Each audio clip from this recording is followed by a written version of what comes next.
প্রথম মাসে যখন আমি 1 লাখ প্লাস আয় করলাম তখন আমার মানে অনুভূতিটা আমি বলে বোঝাতে পারবো না। আমি অনেক মানে আনন্দিত হয়েছিলাম। এটা আমার আশার বাইরে ছিল। আমি এটা ভাবতে পারিনি যে আমি এরকম করতে পারবো। আমার হাজবেন্ড তখন হচ্ছে গিয়া ইন্টার সেকেন্ড ইয়ারে পড়তো আর কি। আমার বিজনেসটা স্টার্ট হওয়ার পরে উনি আলহামদুলিল্লাহ 2 মাস পরে উনি হচ্ছে গিয়া একটা চাকরি পেয়ে গেল। তো আলহামদুলিল্লাহ ওর টাকা দিয়ে আমার টাকা দিয়ে মানে এখন আমার শ্বশুরের থেকে আর কোনো টাকা নিতে হয় না। আমরা দুজনেই আর কি ভালো চলতে পারি আমাদের টাকা দিয়ে।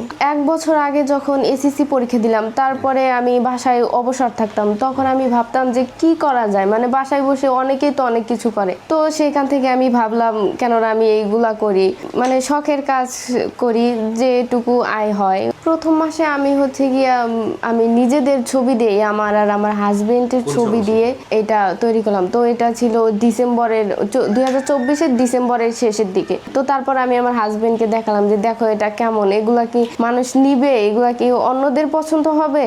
তো ও বলে যে হ্যাঁ এটা তো অনেক সুন্দর, এটা অনেকেই পছন্দ করবে। তারপর আমি ওনাকে বললাম যে তাহলে এগুলোর জন্য আমার যেসব ম্যাটেরিয়ালস লাগবে তো তুমি এগুলো আমাকে এনে দাও। ম্যানেজ করার পরে তারপরে আমি হচ্ছে গিয়ে শুরু করলাম। আমাদেরটা দিয়ে একটা ভিডিও করেছিলাম, তো ওইটা দিয়েই আর কি প্রথম ভিডিও ছাড়া হয় আমাদের ফেসবুকে। তারপর আমার হাজবেন্ড উনি হচ্ছে গিয়ে একজন ফ্রিল্যান্সার, তো উনি আমাকে ওই ভিডিওটা বুস্ট করে দেয়, মার্কেটিং করে দেয়। ওনার মার্কেটিং এর কারণে আমি প্রথম মাসে এত রেসপন্স পাইছি, মানে প্রথম মাসে আমি আলহামদুলিল্লাহ অনেক টাকা আয় করেছিলাম।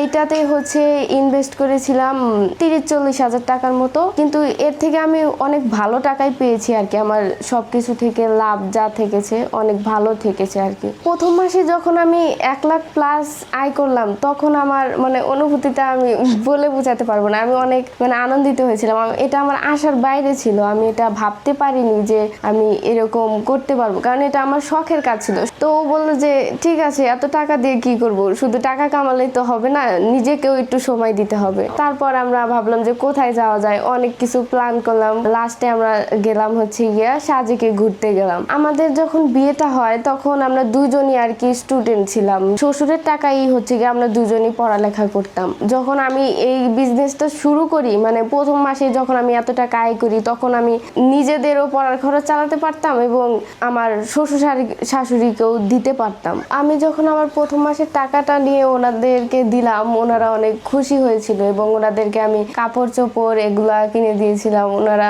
অনেক খুশি ছিল, ওনাদের খুশিটা আমার অনেক ভালো লেগেছিল আর কি।